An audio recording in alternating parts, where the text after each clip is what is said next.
आने से पहले एक और सेमिनार था इसी हवाले से, वहाँ पे जब मैं मौजूद था और वहाँ पे बातचीत हुई, तो वहाँ पे मुझे, जब मैं अपनी तकरीर करके मैं नीचे आया और मैं बैठा सामने आके, तो एक डिप्लोमेट जो है वो मेरे पास आया।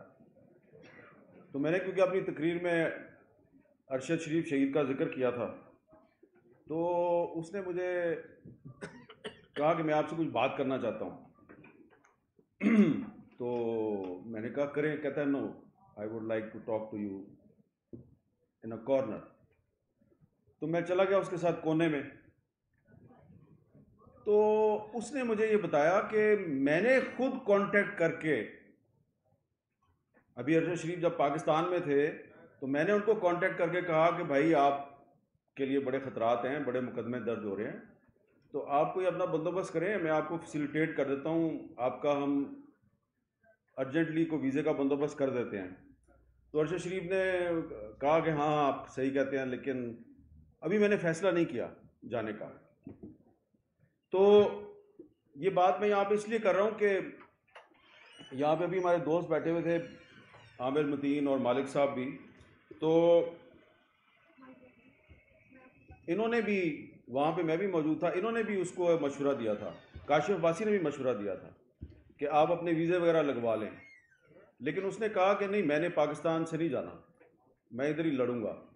लेकिन फिर हालात इस तरह के बनाए गए कि अरशद शरीफ फॉर द टाइम बीइंग, कुछ अरसे के लिए उसको कहा गया कि आप मंजर से हट जाएं। तो अभी जो इधर शुरू में जो बात हुई थी ना कि जी वो कुछ लोगों ने उसकी ट्रोलिंग की थी, तो थोड़े दिन के लिए तो बहुत से लोग जाते हैं। हम इस चीज़ के ऐनी शाहिद हैं कि वो कुछ अरसे के लिए बहुत शदीद इसरार पे, थोड़े अरसे के लिए, कुछ दिन के लिए उसको कहा गया था कि आप मंजर से हट जाएं। और अभी ये 1.5-2 घंटे पहले एक डिप्लोमेट जो है, वेस्टर्न डिप्लोमेट, वो भी मुझे यही बता रहे थे। तो मैंने उसको कहा कि हाँ, आप सही कहते हैं, हमारे साथ भी उसकी यही बात हुई थी, वो पाकिस्तान से नहीं जाना चाह रहा था, लेकिन फिर उसको कहा गया कि हिकमत का मुजाहरा करो, थोड़े दिन के लिए चले जाओ। तो यहाँ पे बड़ी बात हुई है जी।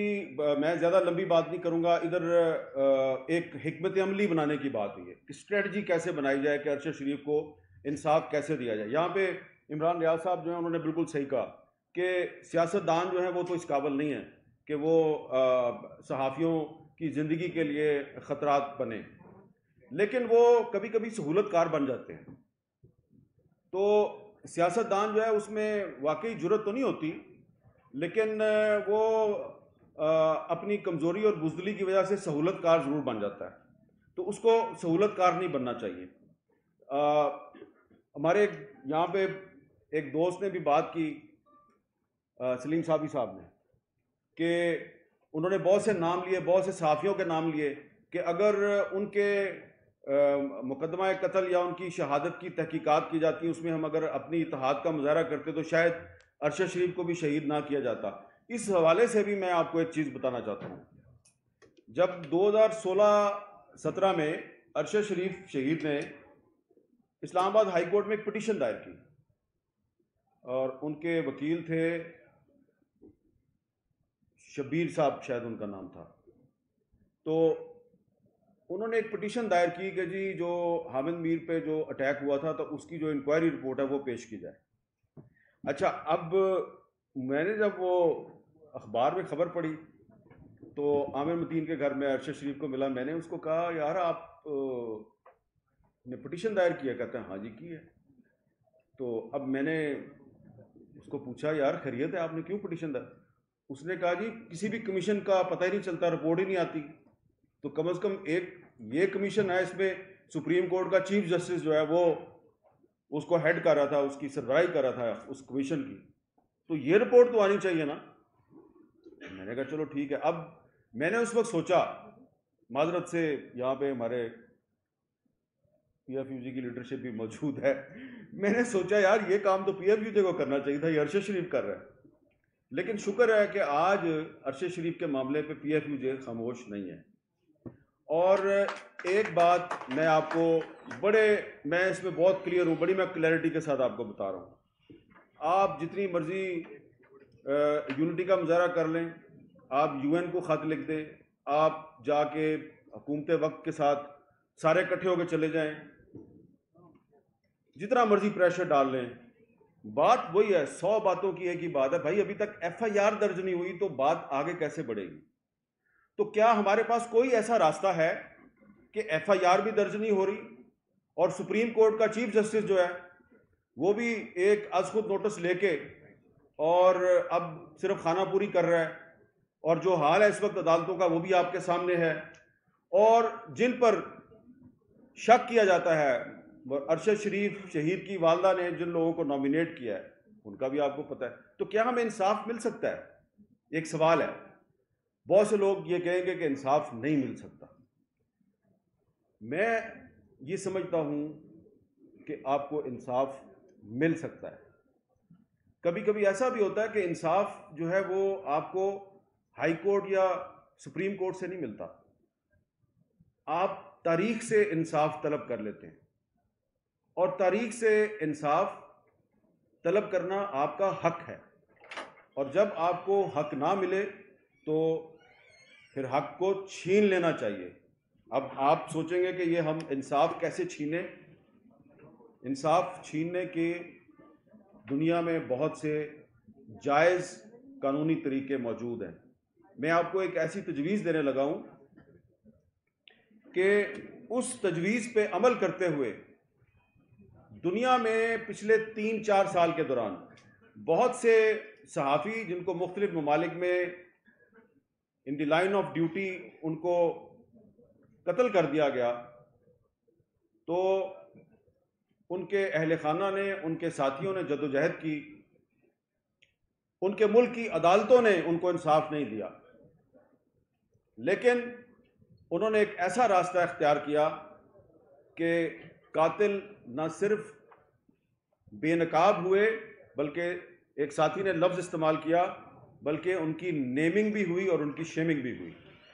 तो अगर ये तरीक़ाकार जो है वो अफजल भट्ट साहब ने सऊदी अरब के सहाफ़ी अदनान खाशकजी का जिक्र किया, जमाल खाशकजी का, तो जिस तरीके से आपको पता है कि जमाल खाशकजी जो है उसका मुकदमा किधर चल रहा है? सऊदी अरब में तो नहीं चल रहा। कहाँ चल रहा है? अमेरिका में भी नहीं चल रहा। कत्ल तुर्की में हुआ था, वहां पे भी नहीं चल रहा। भाईजान उसका मुकदमा चल रहा है दी हैग में। अच्छा, दी हैग में कौन चला रहा है? मैं आपको मिसाल ये देना चाह रहा हूं। मैं आप मिसाल इसलिए दे रहा हूं, मैं इससे पहले क्लियर करना चाह रहा हूं, इधर बहुत से लोग बैठे हैं और जो मैं आपको तजवीज़ देने लगा हूं वो काबिल अमल तजवीज़ है।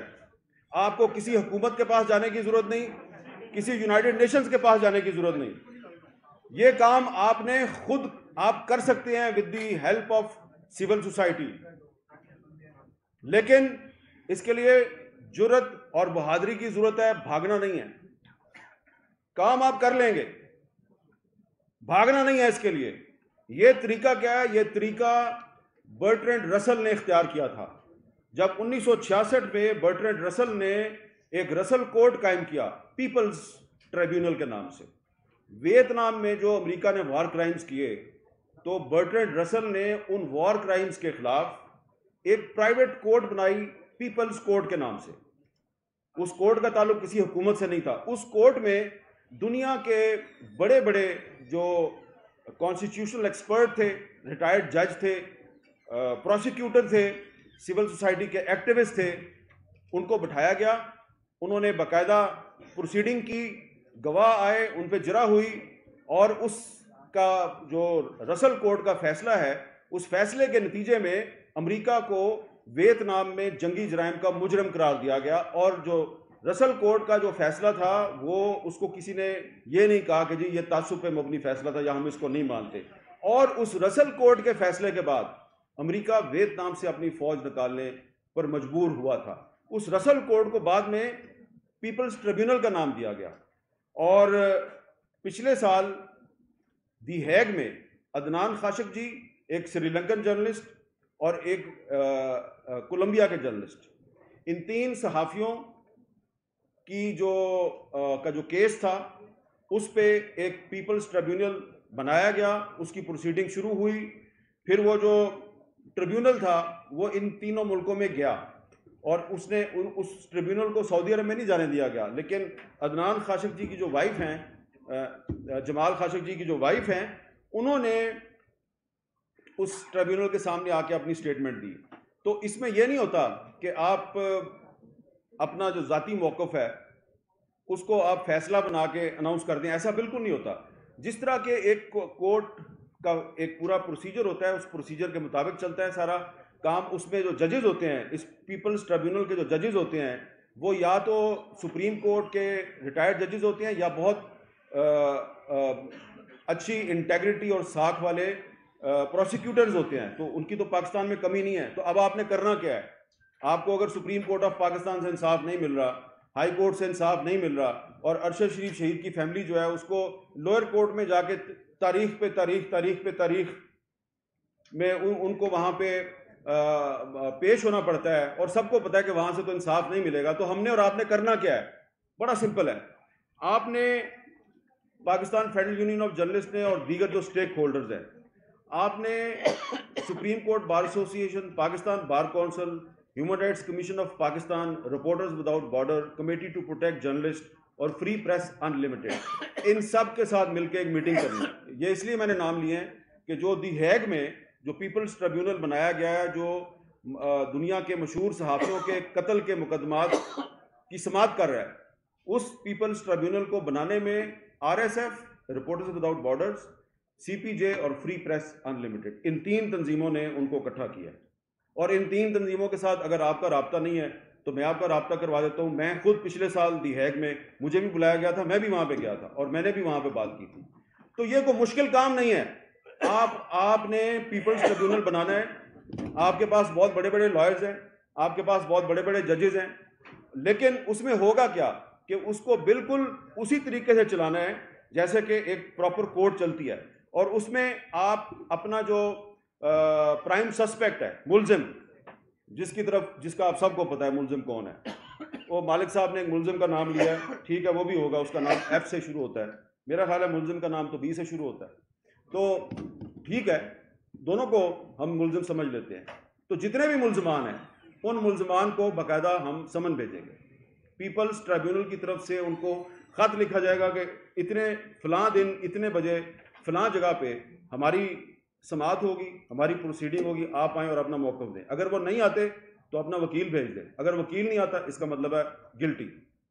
तो जिस तरह जो रसल कोर्ट का फैसला था, जो पीपल्स ट्रिब्यूनल था, उसके फैसले की बुनियाद पे अमेरिका जैसी एक सुपर पावर वियतनाम से अपनी फ़ौज निकालने पे मजबूर हुई थी।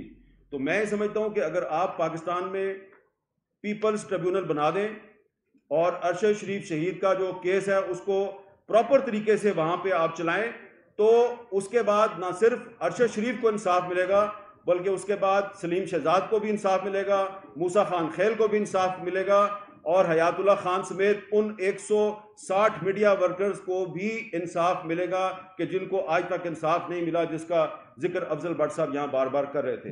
तो ये कोई मुश्किल काम नहीं है।